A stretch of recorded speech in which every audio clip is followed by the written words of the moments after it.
Hello, everyone, and welcome back to Rotten Tomatoes is Wrong. My name is Mark Ellis, and what a special episode we have for everyone listening or watching today. My co-host, Jacqueline Coley, is going to be joining in just a little bit, as is our very special guest from the hit podcast Medium Popcorn, which you can also check out on YouTube if you want to watch it. It's Brandon Collins, who's a big Nicolas Cage fan, and really, who isn't? We love Nic Cage because he's a great actor, whether it's in a rom-com, an action movie, a heartfelt drama, and he also goes for it in movies that are really running the gamut from super fresh, like Pig and Moonstruck, all the way down to, he's got a couple 0%ers out there. So we're going to be talking about all things Nic Cage, particularly those movies that he has that are rotten on the Tomatometer, but we think maybe Rotten Tomatoes is wrong about those flicks, one of which is Con Air, the action smash that was the same summer as Face Off. You got Con Air, then you had Face Off like the next month. And so while Face Off is sitting up there pretty at fresh, 92%, Con Air is rotten at 55%. And so now, before we're joined by Jacqueline Coley and Brandon Collins, we're going to turn it over to Tim Ryan. He's our review curation manager, and he's an expert at all these things here at Rotten Tomatoes. So he's going to tell us what critics were saying about Con Air at the time of its release. I know what I was saying. I really wanted that hair. At the time, seemed like a good idea. Tim, what did the critics say at the time? 2 minutes with Tim. Normally, I want you to give our podcast your undivided attention. But given today's subject, I want you to press pause and immediately read Dana Stevens' fantastic 2010 Slate essay, The Heat-Seeking Panther, which is both hilarious and insightful in its attempts to grapple with Nicolas Cage's fascinating career. No spoilers or anything, but the closest she comes to a conclusion is this. When Cage takes on these outsized B-movie roles, Stevens writes, I don't believe for a moment that he is just nodding wearily to his agent and his accountant. I think he's fulfilling a vision, albeit one that looks inscrutable from the outside, of choosing roles in the kind of movies he himself loves. When it comes to the critics, Nicolas Cage's filmography varies wildly. His worst reviewed is Left Behind from 2014, which is rotten at 0%. His best reviewed movie is from last year. Pig is certified fresh at 97%. Into the Spider-Verse, which features Cage in a fantastic cameo, is also at 97%, but it's not really a Nicolas Cage movie per se. Also, Red Rock West from 1993 is at 97%, but it doesn't have as many reviews. We're talking about Con Air today, and it's right smack dab in the middle. It's rotten at 55% on the Tomatometer with 65 reviews, though it does have a 75% audience score. So what did the critics have to say?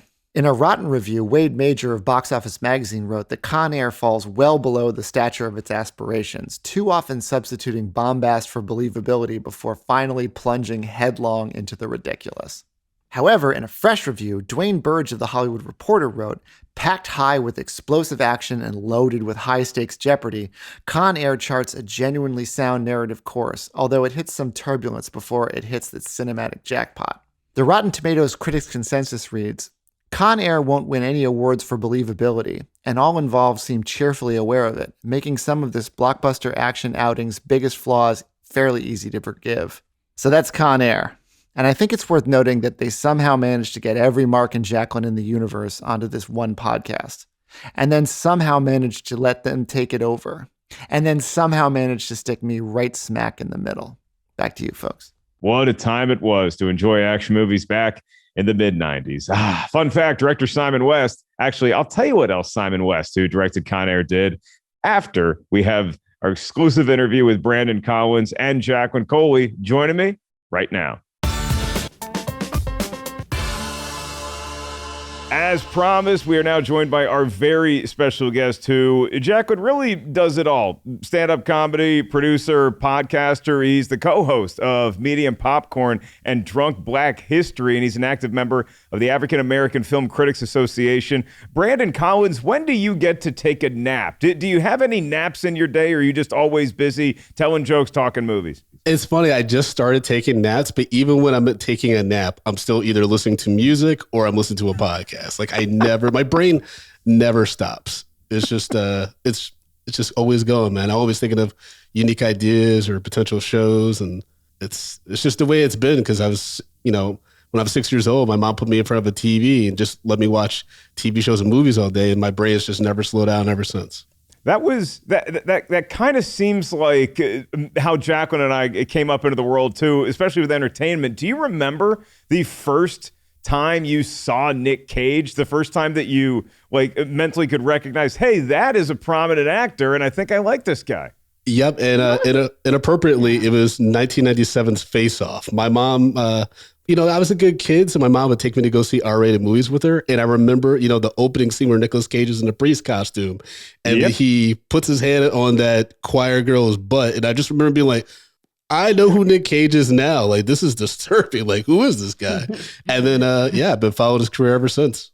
Jacqueline, what's your first Nic Cage movie? Do you remember your very first experience with the Cage? I think it was actually Moonstruck for me, because this was it was definitely Moonstruck, because this was still in the we watch the Oscars every year situation in my family house. So as much as my mother likes to pretend that this was not a career she set me forth on, I would be like, well, those days watching TCM and the Oscars beg to differ. But I remember Moonstruck, and I remember the clip that was oftentimes used for that movie was him with my hand. And I was like, oh, he's going there, huh? And I was like, this guy's a lot. And then I think I saw Valley Girl shortly after that. But yeah, I think the very first one for me was Moonstruck.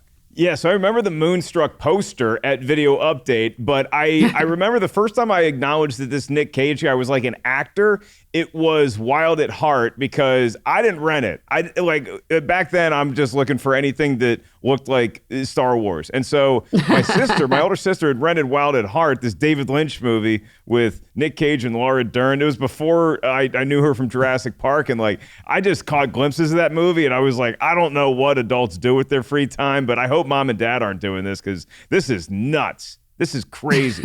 That's how I feel about every Nicolas Cage movie. That's why I'm so excited to talk about it, because there's very few Nicolas Cage movies where I'm like, that was quiet, that was calm.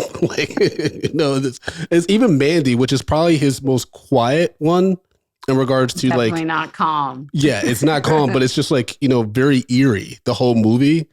Even that's cuckoo bananas when you're watching it. You're like, oh, Nicolas Cage is in his underwear now screaming with a few lines of dialogue he has. Yeah, you're still not taking a nap during something like Mandy. And what's interesting about our three picks for the first time we really knew this was Nic Cage is that those are all fresh movies. Now, y'all went super fresh. Moonstruck is 94%. Face Off is 92%. Wild at Heart for me, 67%, which is one below what I consider to be not only maybe the greatest Nic Cage action movie, but also the second best action movie of the 90s, The Rock, is 68%. But let's start talking about some of these movies that we're basing our whole show around. Is Rotten Tomatoes wrong about Nic Cage flicks? Because he's got so many rotten movies, some of which are very fairly rotten. He's got a couple 0%ers that I think deserve to be 0%, but he's got a lot of really good stuff that just isn't redeemed in the critics' eyes for whatever. So, Brandon, you have the honor. Kick us off here. What is Rotten Tomatoes wrong about when it comes to Nicolas Cage? Where do you want to start? I mean, I want to start The Wicker Man. I think The Wicker Man is one of the most fun viewing experiences of my life. I was always surprised. And then when I watched the behind the scenes extras and stuff, and Nicolas Cage is doing interviews, I'm like, oh, this movie was just all cuckoo for Cocoa Puffs.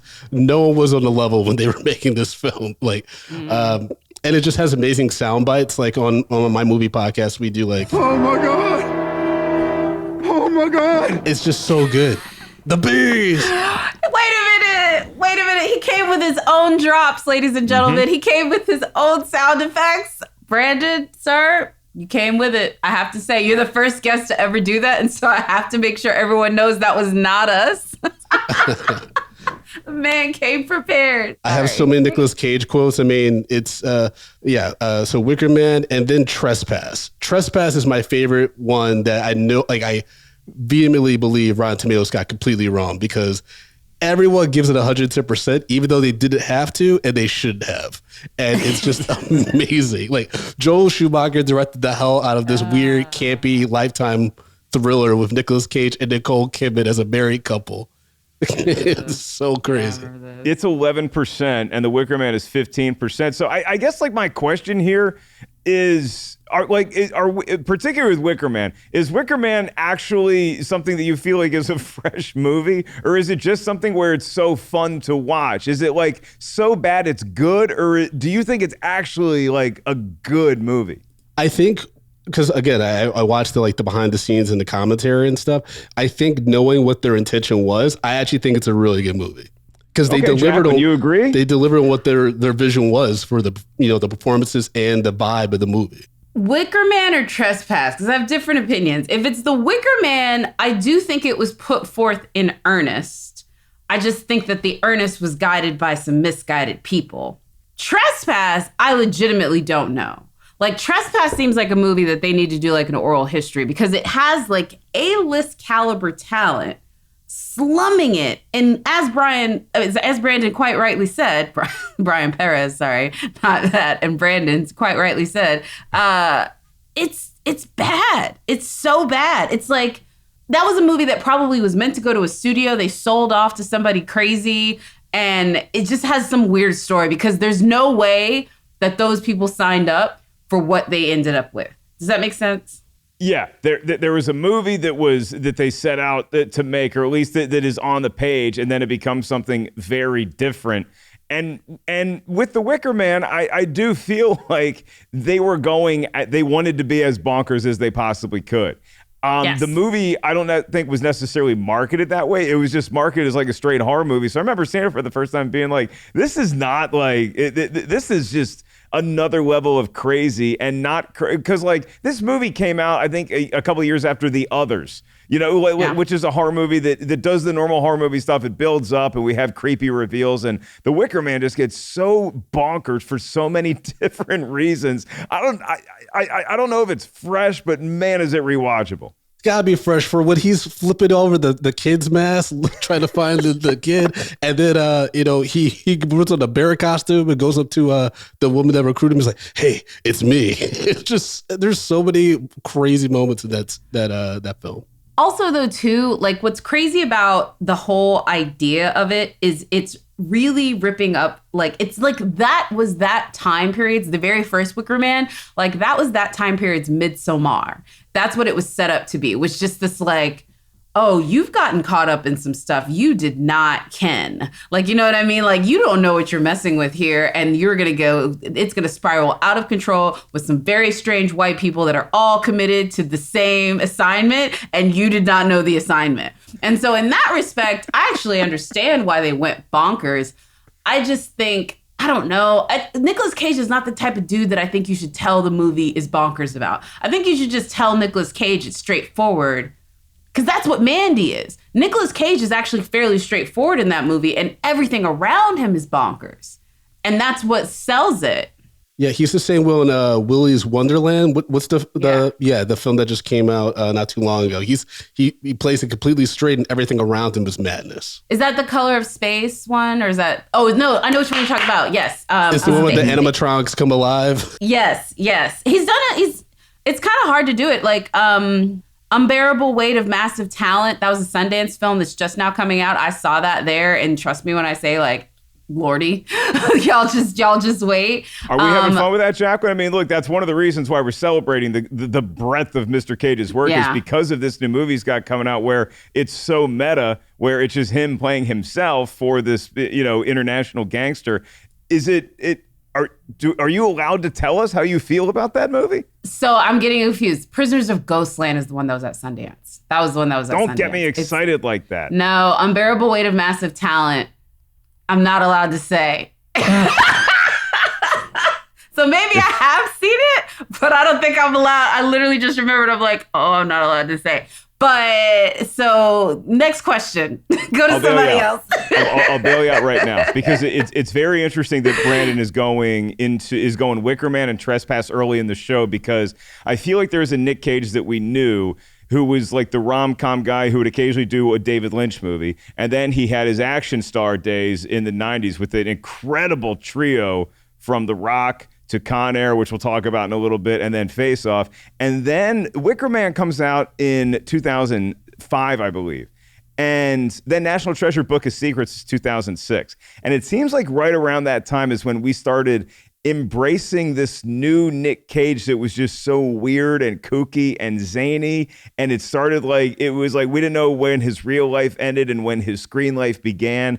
And then you have Trespass by 2011, and that's the year after The Sorcerer's Apprentice, which is, I think, unfairly rotten at 40% because it's such a fun movie. And the movie did like over $200 million worldwide. But The Sorcerer's Apprentice, I remember being in the theater and being like, this is who this guy is now. I know he's got great performances in him, but this is who this guy is. He is just so out of his mind, over the top, yet he's still working within the framework of the film, if that makes sense, Brandon.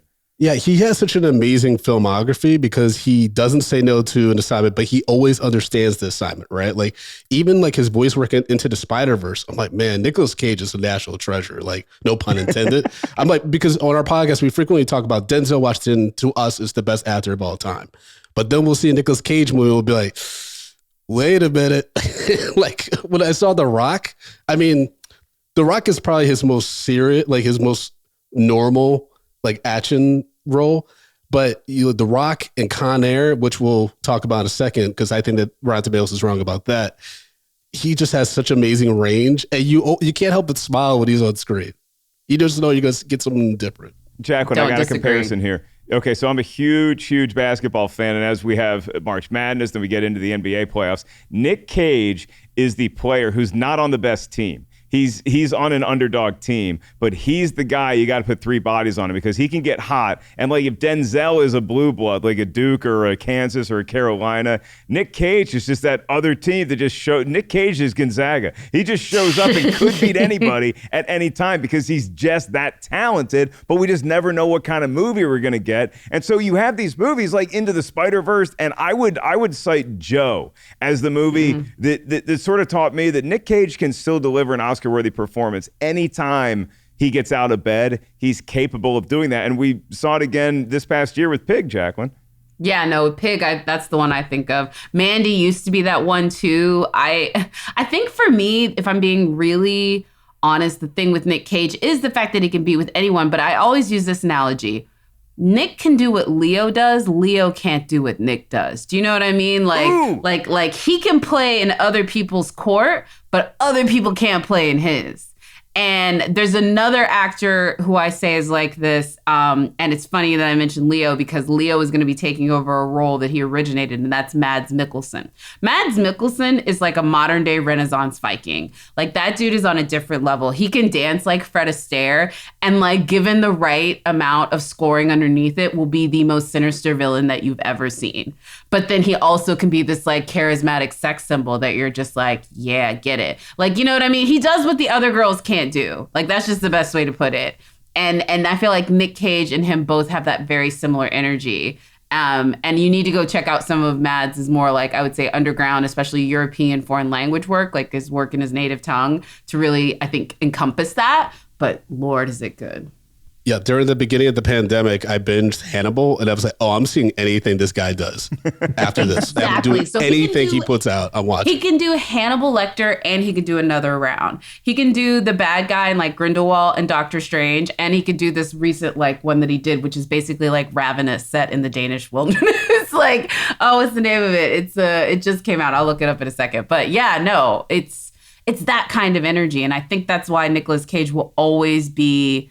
And there's so many other examples of it. Like, sure, you could have gotten Mark Wahlberg to do National Treasure, but Mark Wahlberg can't do Mandy. And there's so many, like, you can take the action stars that he does it better. You can take the more serious dramatic actors that he does it. You can take the straight up comedic weird stuff that he does with stuff like Adaptation or Matchstick Men, you know? And you can also look at something like Face Off, because with Face Off, him and John Travolta clearly had a ball imitating each other.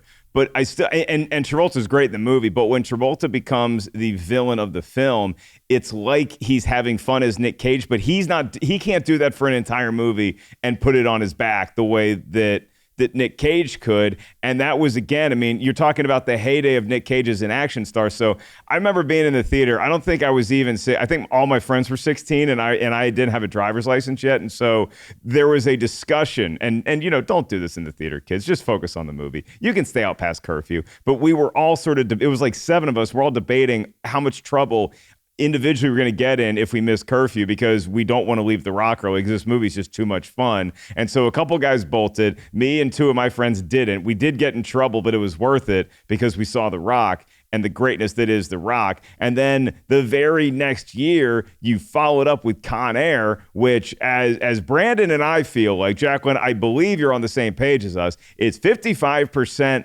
rotten, which is fresh adjacent, but not nearly fresh enough. That movie is so much fun. Even repeat viewing, like if you take it seriously as an action movie, you can certainly look at elements of it as a comedy. But if you just take it seriously as an action movie, Brandon, it's a great, great 90s action flick. As amazing quotes, put the bunny back in the box. Like what? But he always commits. That's what's like, you know, to Jacqueline's point, Leonardo could not do his twin role in an adaptation. Like as charismatic and as much as he's a leading man, he could not do the weirdness that's required there. Even Face Off, when Nicolas Cage is playing himself as a tortured John Travolta, it's just chef's kiss. You can't. Yeah. I couldn't do that mentally as a performer.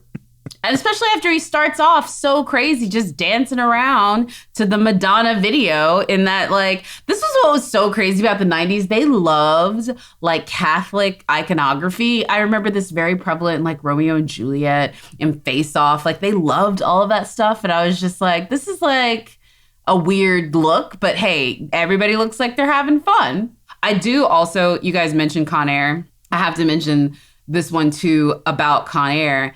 Is what's crazy about that one is like the heart of that movie is still like the family aspect of him. And they're like when the Diane Warren penned, first Leanne Rimes sang, eventually Trisha Yearwood song, sang How Do I Live? And he's walking with that torn, beat up bunny. The movie has to sell when he hands her the bunny and is like, I'm sorry, I got it messed up. Like it has to sell in that moment. And he has to be able to, I think, solidify both and rock that really great mullet hair.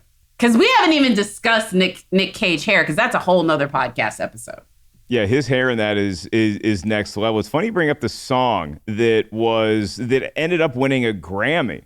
Yeah, How Should I Live? So at first, it was recorded by Leanne Rimes. She was 15 years old at the time. And then Trisha Yearwood covered it. They both released their version of the song on the same day. Here's the rub. Leanne Rimes performed the song at the Grammys. Trisha Yearwood's version ended up winning at the Grammys. So Nic Cage is giving everybody careers here. His movies are just a springboard for everyone, including, as y'all alluded to, just a great hairdressing team.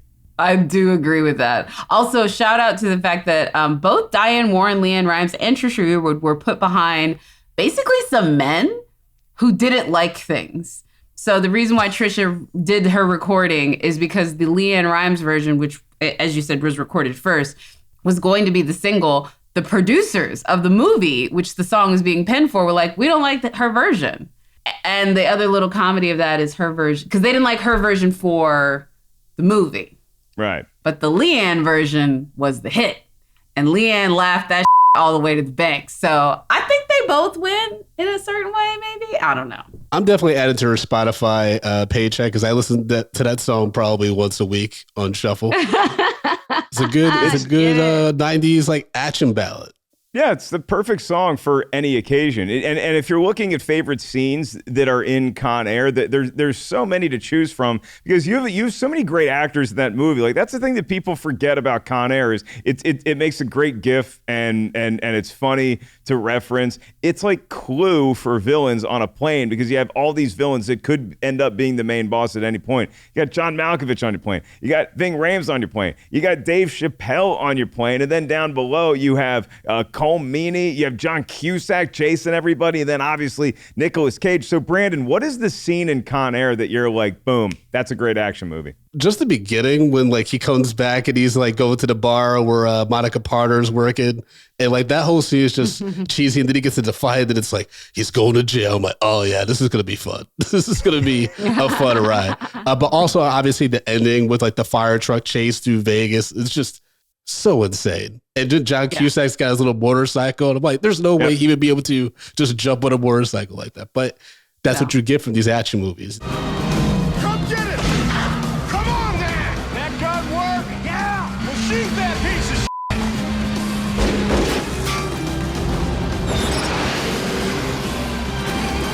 shit! His affinity for filmmaking and just doing whatever it takes to make the good movie, I think endears him to pretty much anyone. And that's the reason why, like, we have this great quote from Mark Hoffmeyer talking about Nicolas Cage from Ethan Hawke, where he's like, I think he's one of the few people in history of acting that's really changed the form. And I don't think an actor like Ethan Hawke says that unless he's seen him like put up the goods. And I will always look at Leaving Las Vegas as the perfect example. You made us fall in love with somebody who literally is killing themselves slowly over the course of 2.5 hours.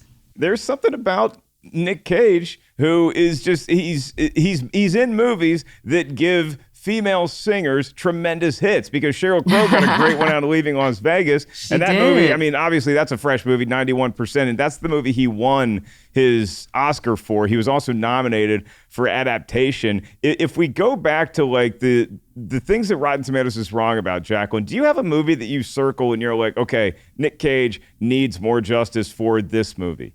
If I had just circled a movie that Nicolas Cage needs more justice for, I mean, I think I'd go with probably Gone in 60 Seconds, just because that is another one that is hella rewatchable. I've thought long days about what it was like for Vinnie Jones to be on the set of that movie set. Like, legitimately, I've spent a significant amount of time, because that was like Angelina Jolie was like still wearing Billy Bob Thornton's blood and stuff at that point. Nic Cage is doing Nic Cage. I don't know what Delroy Lindo was probably thinking on the set of that movie. Like, it just seems like it was a weird group of people. Giovanni Ribisi, who, if folks don't know about his history, he's got a few. There's a lot. So, yeah, no, I would say Gone in 60 Seconds. That movie is hella rewatchable. Great soundtrack. It's cars. I love movies about cars. The fact that the car is a character in that movie is just so great. I love, love, love it. And it's funny as hell. So I would say Gone in 60 Seconds. It's 25% rotten. We get another all-time great Nicolas Cage character name with that one, Brandon. He plays Randall Memphis Reigns. And the dude, first of all, the thing that sold me on Gone in 60 Seconds, I remember being in the theater. I might have been in the theater for Face Off. I can't remember, but there was a trailer, like a teaser trailer for a new Nic Cage movie called Gone in 60 Seconds. And the trailer was counting down from 60 seconds. And it's like, and basically the movie theater was telling you that in the time it took you to get your popcorn, get a drink, and find your seats, your car has been stolen. So it made everybody panic for the rest of whatever the feature was, because we're just thinking, oh, somebody's got Nic Cage is stealing cars in 60 seconds. I got to sit through this thing for 2 hours before I go check on my car to see if it's still parked in the garage. My Honda Civic, there's no way it's still going to be there. I love it. It's pretty intense advertising from the Gone I in was 60 just seconds thinking about the 60 seconds, though. I was like, I don't know if I would have liked that. I don't know if I would have watched the movie afterwards, because I'm too paranoid. It's the greatest premise, though, because it's 50 I think you got to steal 50 cars in a night or something like that. Yeah. And it's, I mean, there's nothing more fun. And doing some like reading on the making of that movie, Nicolas Cage loves driving to the point where some of the like I guess the insurance folks saw some of the dailies, and the next day they were on set because they wanted to make sure that Nic Cage wasn't doing too much driving. But Brandon, you feel it in that movie is just like, it's one fast car chase. And I think that you could see that and you could say, all right, Fast and Furious wishes it was that. The first movie does. And then from that, Fast and Furious folks are like, this is where our franchise goes. Yeah, I mean, Gone in 60 Seconds, I remember seeing that in the movie theater with some friends. And I had a huge crush on Angelina Jolie ever since, what was it, Hackers that came out in the mid-90s? Yeah. So I was going to see it for that. Nicolas Cage wasn't the big draw for me at that point, even though like I liked The Rock and Face Off and stuff. So I went for Angelina Jolie. I like Giovanni Ribisi because I was a fan of him, starting with Boiler Room and then Saving Private Ryan. And so I was like, okay, these are a lot of people I like. Chi McBride, who was on Boston Public at the time. I was a fan of him. And he has a great line in this where the young black actor who like played the gangster that was part of the crew, he was like, "Oh, you look like a ghetto Smurf." I remember like laughing at that joke even as like a teenager. Yeah. But yeah, like the movie is just it's just anchored by Nicolas Cage in this like, I'm trying to save my little brother, but this plan doesn't make any sense. So this guy's definitely gonna kill us at the end.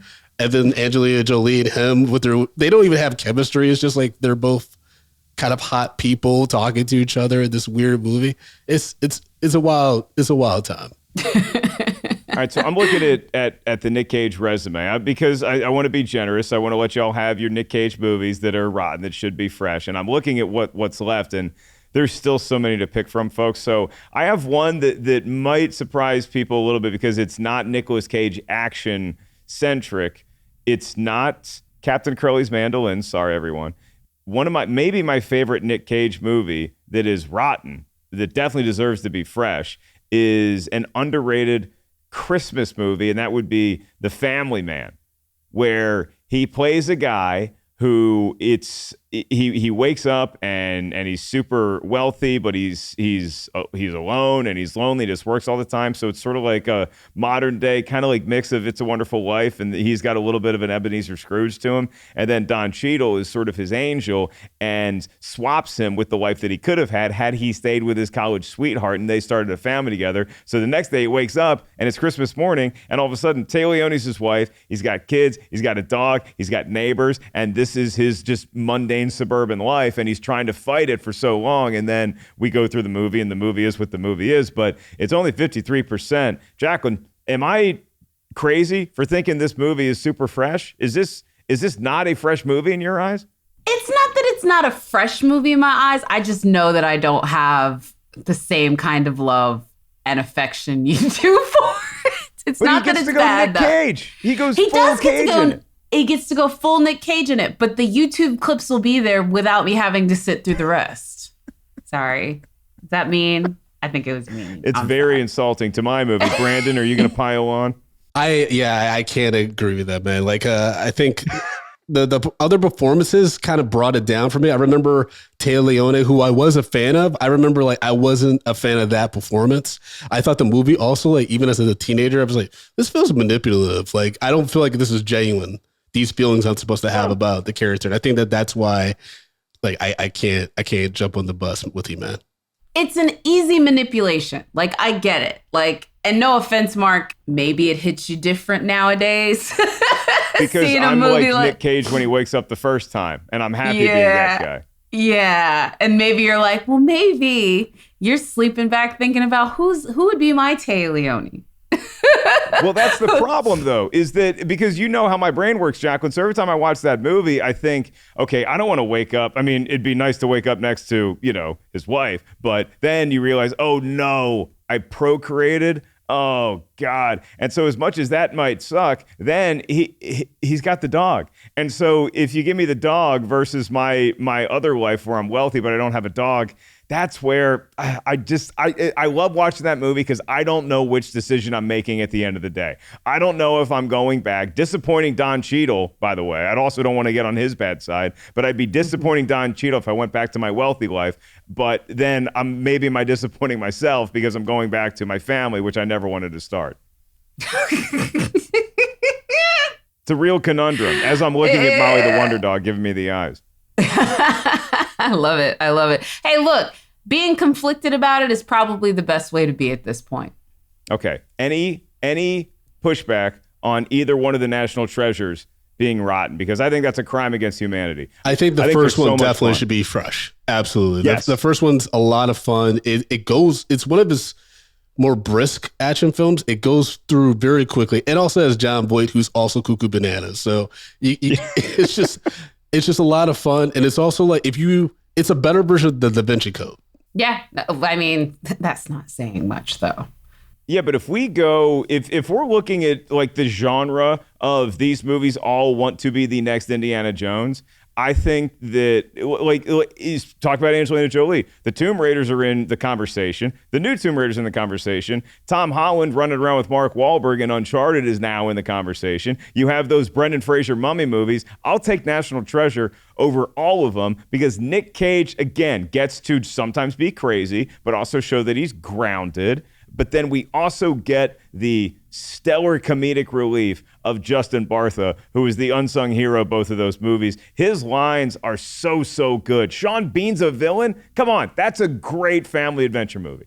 Yes, absolutely. And if I believe, was one of the first films that started the trend of Sean Bean dying in popular things, right? Like he had died in other things before that, but this set the trend because he died in GoldenEye first. But like this was where it was like, you know, you need to like do it 3 times before you realize it's not a mistake. That was like the 3rd time where like, this is not a mistake. They just like killing this fool. Yeah, Lord of the Rings, Fellowship of the Ring, and then you get to eventually Game of Thrones. You're just like, Jesus, Sean, who's your representation? Exactly. Yeah, that's right. GoldenEye, Lord of the Rings, and then by the time we get to National Treasure, you're like, this dude just likes to die.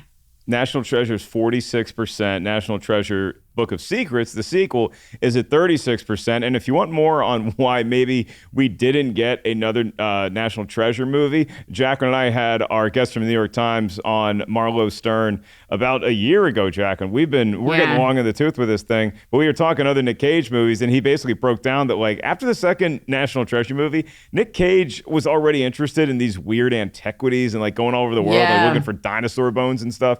He was looking for the Holy Grail, Brandon. I don't know if you know any of this. He was looking for the Holy Grail, and he ended up in Vermont. He was very close, and for some reason, his map led him to Vermont. Now, as a guy who's in New York, I think it's safe to say that the Holy Grail is nowhere near New England. No, not at all. Yeah. Yes. Honestly, I just appreciate the TARS for him trying. It takes a certain level of arrogance and stupidity to be like, you know what? I'm getting it. We all want to do it. We all want to be the one that found 2,000 years later, I'm going to figure it out. But I think that's what he does, though. I think he figures it out. He doesn't say no to a project. And I think like he'll just read a script blindly like that he's agreed to by his agent and be like, yeah, I'll figure this out. Oh, it's supposed to play a lizard man? Sure. Like lizard man running a diner in Minnesota. Yep, I can make this work. I dig it. I dig it. I did everyone a favor today because, full disclosure, recently I got to do more Nic Cage research because I was doing for my show Versus, which you can watch on Peacock. It was Bruce Willis versus Nicolas Cage.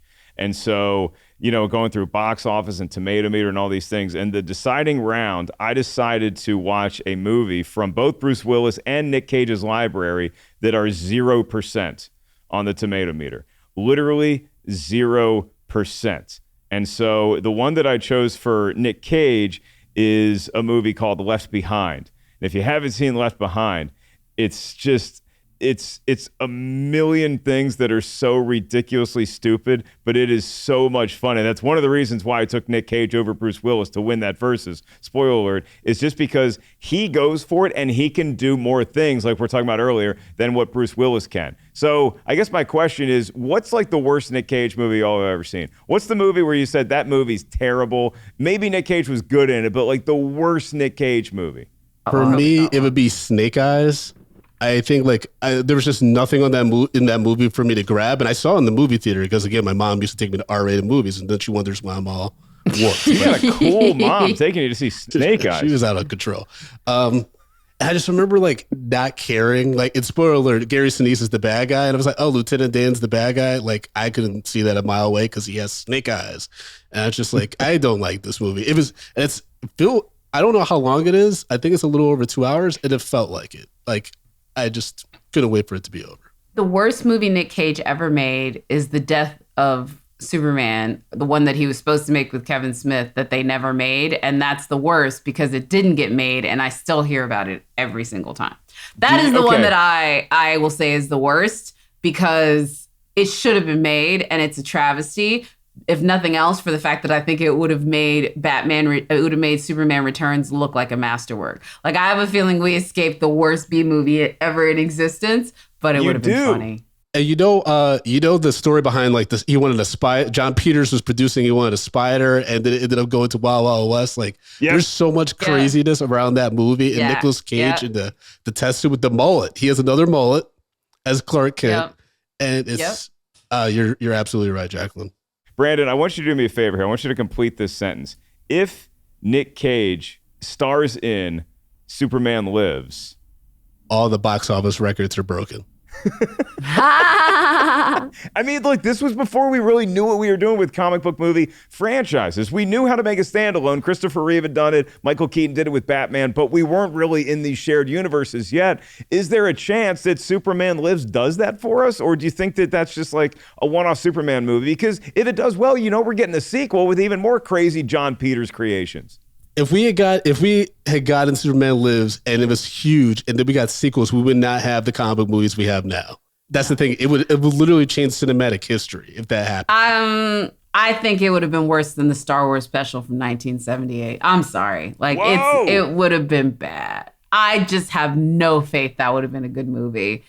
He didn't even look good in the costume. You don't think it would have been entertaining though? Doc, and like, first of all, it would have been watchable for some reason. He's wearing that Con Air hair, but it's dyed jet black in the suit fitting that's in Schnepp's movie. Like, it's just like, I think everyone got out of that one alive.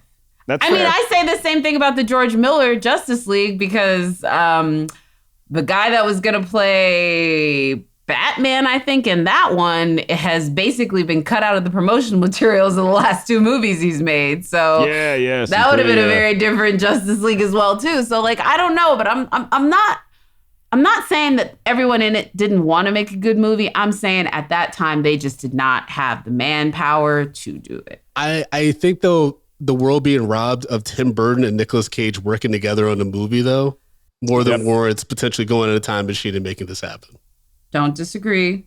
Look. And that was Tim Burton at his prime. So I will have effort that Tim Burton is great, but I want to see the movie. I think that's one of those movies where whether it's great or whether it's terrible, we do want to make sure that we get to see it at some point. We never will, but it's just one of those like alternate universe. If I put you in a multiverse and you can go see all these other movies that if like what if Richard Gere had said yes to Die Hard before Bruce Willis got a chance, or what if Nicolas Cage ended up being Superman? What if Christopher Walken ended up getting cast as the original Superman or Han Solo, something like that? I think that Superman Lives is up there with a movie that we would all want to go see. And Nic Cage has proven once again with Pig that he still has a lot of that great actor in him. He's got a couple movies coming out later this year. So Brandon, I want to talk to you about your podcast medium Popcorn, but before we get there, just as a final word, favorite Nic Cage movie of all time, regardless of Tomatometer, anything else, favorite Nic Cage movie of all time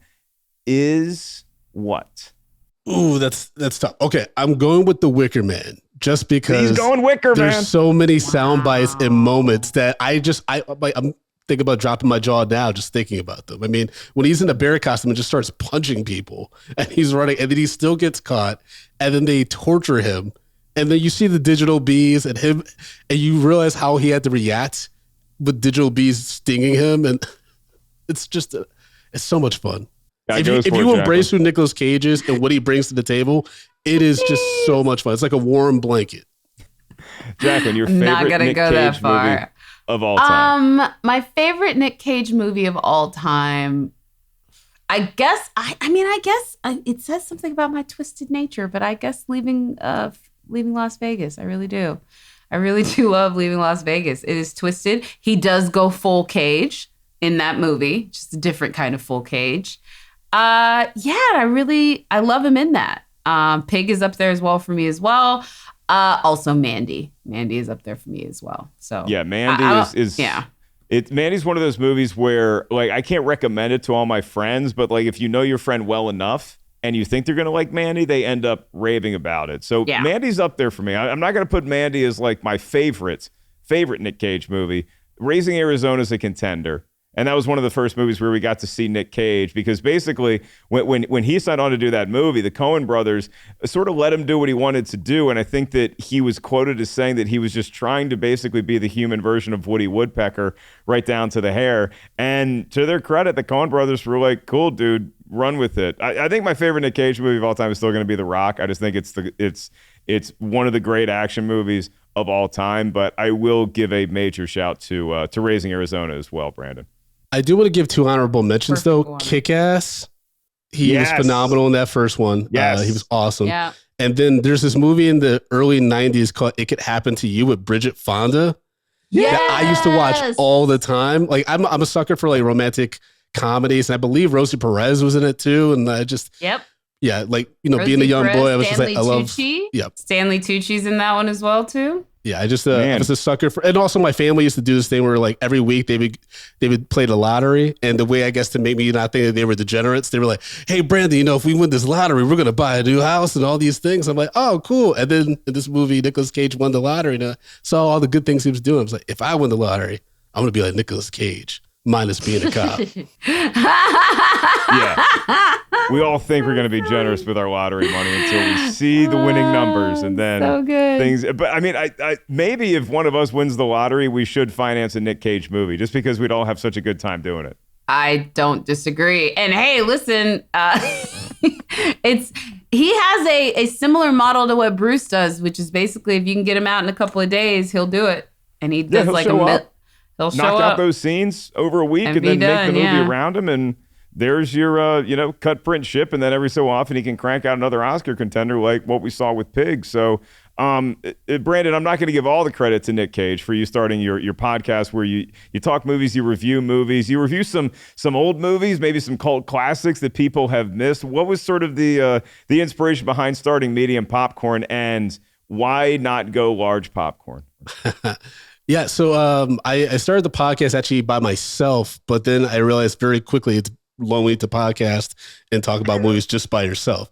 And so my friend Justin, he and I had done sketch comedy. We met in college. We known each other for years, and I already had experience podcasting. I was like, hey man, we can vibe about anything. We could talk about anything that comes up. Let's do this together. And we created a theme song, and that's kind of what gave us the idea to be like, oh, we have something here. So folks, Medium Popcorn, I will say, has the best theme song on any podcast. It's a cover of Easy Lover by Phil Collins. It's fantastic. Check it out. But yeah, the idea was just for us to essentially be like friends talking about whatever movies we felt like reviewing. And that's what a lot of people that follow us and support us, they say it's like being my group of friends, hearing them talk about the movies. And sometimes they share the same feelings I have, and sometimes they're completely off base, but I still enjoy the conversation. And we do go down some weird rabbit holes.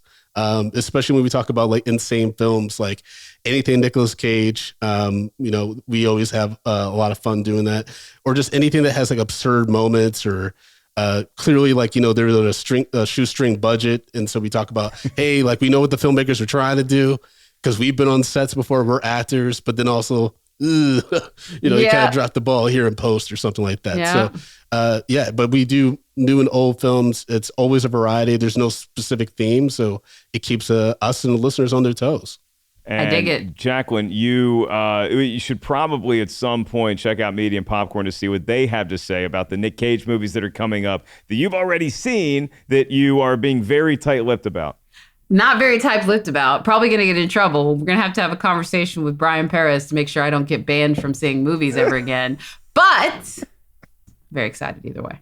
All right. Well, that is Medium Popcorn. And again, is that your snack when you go to the movies? Because I'm a very traditionalist. I'm a popcorn. I might do a little bit of butter if I'm feeling frothy, but I'll get a diet beverage of some sort and a popcorn, and I'm good to go. I think medium is also the reason why we chose that size is because that's usually the average rating for most part for a lot of our films, but also that's the healthiest option we both concluded in regards to getting the medium to medium. Because if you go large or beyond that, you might have some problems or people might look at you sideways. So medium across the way.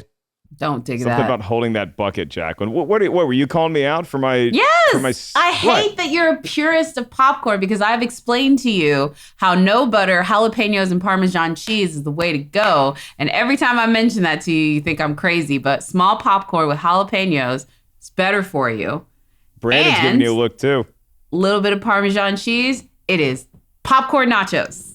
Not on my popcorn. Like on nachos, I used to work at a movie theater. That was my first job ever, actually, was in a movie theater. Yeah. And my favorite thing besides popcorn would be the melted, movie theater cheese and then some jalapenos, especially if they were like freshly cut jalapenos. Oh my. Yes. Not the Movie softy ones. theater Yeah. queso. It was my introduction to queso, and it was when I saw Batman 1989, and my entire world changed. My athletic career might have taken a dip, but my entire movie-going career would never be the same, and none of us would ever be the same after seeing any of those great Nic Cage movies that we just talked about. So once again, he is Brandon Collins. You can check out his podcast wherever you enjoy podcasts. How you're listening to us, you can listen to him on Medium Popcorn, or check out and subscribe to his YouTube channel so you can see him and Justin talk all things new movies, old movies, things that you missed. It's a great endeavor you're doing, and it reminds me of a bygone show called Schmoes Know, and keep on carrying the torch, my man. And we loved having you on the show. Appreciate it. Thank you all so much for having me on. Anytime to talk about Mr. Cage is always a good time. It was so much fun talking with Brandon, getting to connect with him. And we really find that we see eye to eye on most of these Nic Cage action movies. You're Gone in 60 Seconds, your Face-Offs, obviously, Con Air, The Rock. But then Jacqueline and Brandon both just leaving me high and dry with Family Man. Maybe, you know what, I'll watch it again at Christmas, and maybe I'll see if I'm wrong, but pretty sure I'm right on that one. So Simon West, as I teased at the top, the director of Con Air, got his start doing some commercials, but he also did a very famous music video that you've definitely seen, usually when you didn't want to.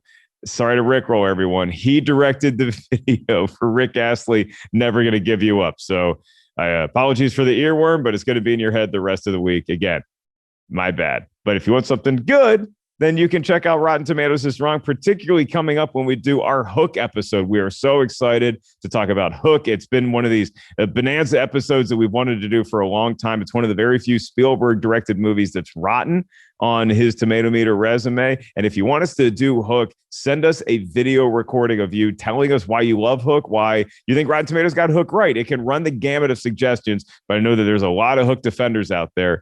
One of them may not be talking right now, but you can email us anytime, whether it's about Hook or any other mailbag you want to get to us. You have thoughts about what movies we should be talking about coming up here on the show, just hit us up at rtiswrong@rottentomatoes.com. Subscribe, rate, review, do all that great stuff. And on behalf of Jacqueline Coley, our special guest, Brandon Collins, producer Lucy, and our esteemed engineer, Brian Perez, I am merely Mark Ellis saying thanks for watching. You can get upcoming comedy tickets for where I'm on tour at markellis.live. And we'll see you next time right here on Rotten Tomatoes is Wrong.